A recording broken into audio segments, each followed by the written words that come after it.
Confartigianato Imprese Veneto, in collaborazione con il Digital Innovation Hub di Vicenza, erano presenti alla prima edizione della manifestazione fieristica ANT, Automation and Testing, che si è tenuta in fiera a Vicenza dal 25 al 27 ottobre.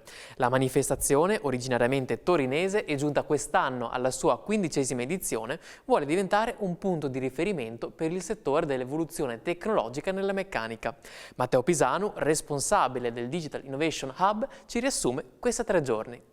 In questi 3 giorni gli esperti del Digital Innovation Hub hanno avuto l'opportunità di far conoscere alle aziende espositrici, ma anche a tutti i visitatori, i servizi offerti dal Digital Innovation Hub, ma anche alcune tecnologie particolarmente utili per le piccole e medie imprese. In particolare abbiamo esposto alcune tecnologie d'avanguardia come i robot collaborativi, i sistemi di visione artificiale e gli algoritmi di machine learning per l'individuazione di difetti e per la caratterizzazione dei materiali. Inoltre, durante queste 3 giornate abbiamo organizzato diversi workshop.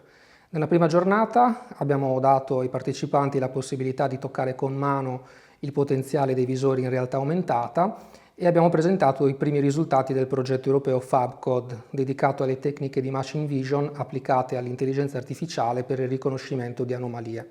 Nel corso della seconda giornata abbiamo svelato alcune strategie digitali appositamente pensate per le imprese della meccanica e in particolare abbiamo anche parlato di Alibaba.com come piattaforma per la vendita online per le imprese del B2B.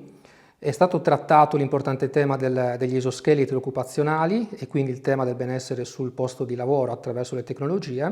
Per concludere si sono svolti dei test sul campo attraverso l'utilizzo dei MetaQuest 3 e siamo andati alla scoperta del metaverso. Inoltre sono stati analizzati i rischi, i benefici e le prospettive dell'intelligenza artificiale per le imprese. In generale queste 3 giornate sono state un'ottima occasione per fare networking e per diffondere appunto la conoscenza rispetto alle opportunità dell'industria 4.0 e 5.0.